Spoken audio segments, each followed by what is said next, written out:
Good morning students. बच्चों, हमने पिछली वीडियो में क्या पढ़ा था? लॉ ऑफ डोमिनेंस, और इसके अलावा हमने कुछ टर्म्स भी पढ़ी थी। तो मेंडल ने जो अपना एक्सपेरिमेंट किया, उस पे बेस्ड मेंडल ने अपनी एक हाइपोथेसिस दी। हाइपोथेसिस में मतलब क्या होता है? मतलब एक थ्योरी दी। जैसे मेंडल ने कहा कि there are factors in human sales.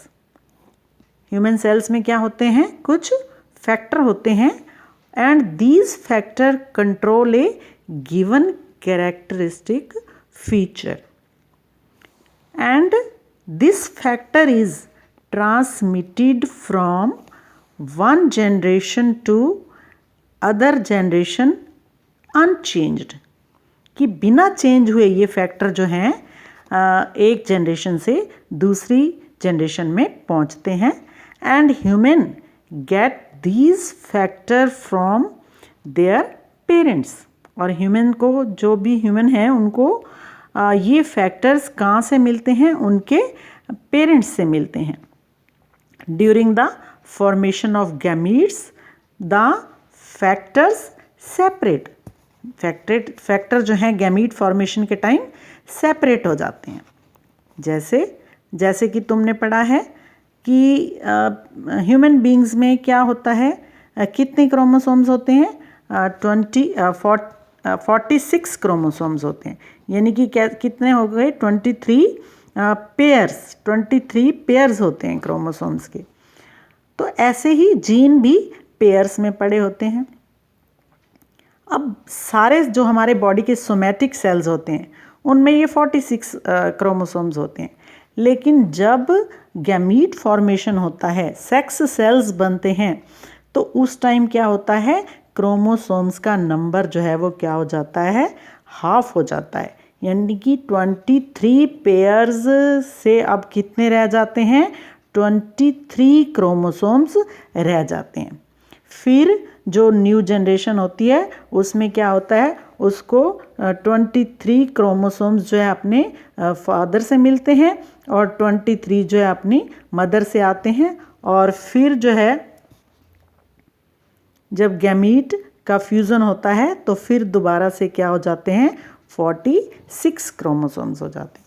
तो यही कहना चाहता था मेंडल कि ऑर्गेनिज्म जो हैं, ये फैक्टर्स उनको अपने कहाँ से मिलते हैं? पेरेंट्स से मिलते हैं, और पेयर्स में होते हैं। और during the formation of gametes the factors separate.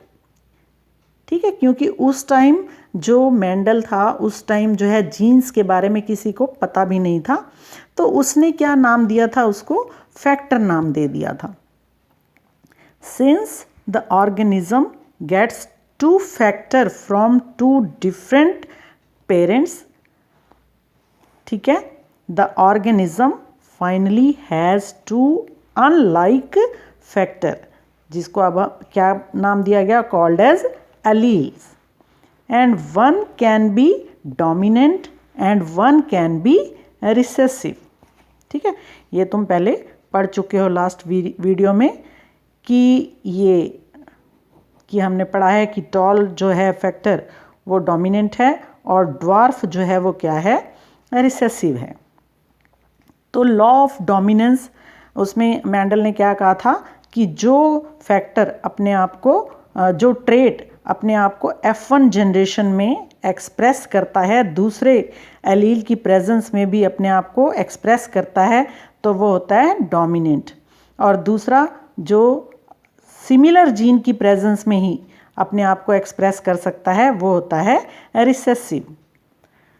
तो इस तरह से ये लॉ ऑफ डोमिनेंस मेंडल का प्रूव हो गया था। और लॉ ऑफ सेग्रीगेशन भी इससे प्रूव हो जाता है कि जैसे मेंडल ने जब पॉलिनेशन करवाया क्रॉस हाइब्रिड, मोनोहाइब्रिड क्रॉस से, लॉ ऑफ सेग्रीगेशन भी प्रूव होता है। कैसे प्रूव होता है? कि मेंडल ने क्या कहा? It says that the traits gate segregated completely during the formation of gametes without any mixing of alleles. अब जैसे देखो, एक ये टॉल प्लांट था और एक जो प्लांट है ड्वार्फ है, तो फर्स्ट जनरेशन में क्या हुआ कि सारे प्लांट जो हैं कैसे आ गए, टॉल आ गए, क्योंकि टॉल जो कैरेक्टर है वो डोमिनेंट है। ऐसे तो नहीं होगा ना कि कोई मीडियम हाइट का प्लांट आ गया, टॉल और ड्वार्फ के मिलने से कोई मीडियम हाइट का प्लांट प्रोड्यूस हो गया। तो ये जो है मतलब क्या हुआ कि इसमें कि ट्रेट्स जो है वो कंप्लीटली सेग्रीगेट होते हैं, उनमें क्या होता है कोई भी मिक्सिंग जो है नहीं होती जीन्स की। तो ये है लॉ ऑफ सेग्रीगेशन। तो हम कह सकते हैं कि लॉ ऑफ सेग्रीगेशन और लॉ ऑफ डोमिनेंस दोनों एक ही से प्रूव हो जाते हैं।